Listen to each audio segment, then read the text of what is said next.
Hacking ശ്രമങ്ങളെ തുരത്താൻ സ്ഥിരമായി ഉപയോക്താക്കൾക്ക് മുന്നറിയിപ്പ് നൽകുന്ന ടെക് ഭീമന്മാരിൽ ഒരാളാണ് ആപ്പിൾ. ഇപ്പോഴിതാ ഉന്നതരെ ലക്ഷ്യമിട്ടുള്ള ഹാക്കിംഗ് ശ്രമങ്ങളെക്കുറിച്ച് പുതിയ മുന്നറിയിപ്പ് നൽകിയിരിക്കുകയാണ് കമ്പനി. 84 രാജ്യങ്ങളിലെ ഉപയോക്താക്കൾക്കാണ് പുതിയ ജാഗ്രതാ നിർദ്ദേശം പുറപ്പെടുവിച്ചിരിക്കുന്നത്. സൈബർ വെല്ലുവിളികളെക്കുറിച്ച് ഉപയോക്താക്കളെ ബോധവൽക്കരിക്കാനും ഹാക്കിംഗ് ശ്രമങ്ങളിൽ നിന്ന് തടയാനുമാണ് ഈ മുന്നറിയിപ്പ് പുറപ്പെടുവിച്ചിരിക്കുന്നതെന്ന് ആപ്പിൾ പറയുന്നു. ഏതൊക്കെ രാജ്യങ്ങളിലെ യൂസർമാർക്കാണ് ആപ്പിളിന്റെ മുന്നറിയിപ്പ് ലഭ്യമായിരിക്കുന്നത് എന്ന വിവരം ലഭ്യമല്ല. ഭരണകൂട പിന്തുണയുള്ള ഹാക്കർമാർ ആപ്പിൾ ഡിവൈസുകൾ ഹാക്ക് ചെയ്യാൻ ശ്രമിച്ചേക്കാം എന്ന് ആപ്പിളിന്റെ മുന്നറിയിപ്പ് നോട്ടിഫിക്കേഷനിൽ പറയുന്നു. ഡിസംബർ 2-നാണ് ഐഫോണുകൾ ഉൾപ്പെടെയുള്ള ആപ്പിൾ ഉപയോക്താക്കൾക്ക് ഹാക്കിംഗ് സംബന്ധിച്ച് കമ്പനി പുതിയ മുന്നറിയിപ്പ് നൽകിയത്. ആരാണ് ഈ സൈബർ ആക്രമണ ശ്രമത്തിന് പിന്നിലെന്നോ എത്രത്തോളം യൂസർമാരെ നിലവിലെ പ്രശ്നം ബാധിച്ചിട്ടുണ്ടെന്നോ ആപ്പിൾ അധികൃതർ വ്യക്തമാക്കിയിട്ടില്ല.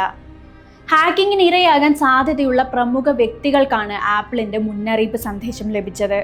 രാഷ്ട്രീയക്കാർ, മാധ്യമപ്രവർത്തകർ, നയതന്ത്ര വിദഗ്ധർ, മനുഷ്യാവകാശ പ്രവർത്തകർ തുടങ്ങിയ സമൂഹത്തിൽ വലിയ പ്രാധാന്യമുള്ള വ്യക്തികളാണ് ഈ പട്ടികയിൽ ഉൾപ്പെടുന്നത്. ഇവരുടെ സ്വകാര്യതയും സുരക്ഷയും മുൻനിർത്തിയാണ് ആപ്പിൾ കൂടുതൽ വിവരങ്ങൾ പുറത്തുവിടാത്തത്. വികസിപ്പിക്കാൻ വളരെ ചിലവേറിയ സീറോ ക്ലിക്ക് വൾനറബിലിറ്റികൾ പോലുള്ള അത്യാധുനിക രീതികളാണ് ഹാക്കർമാർ ആക്രമണ ശ്രമത്തിനായി ഉപയോഗിക്കുന്നത്. ഇത് സാധാരണ ഉപയോക്താക്കൾക്കെതിരെ പ്രയോഗിക്കുന്ന പതിവില്ല.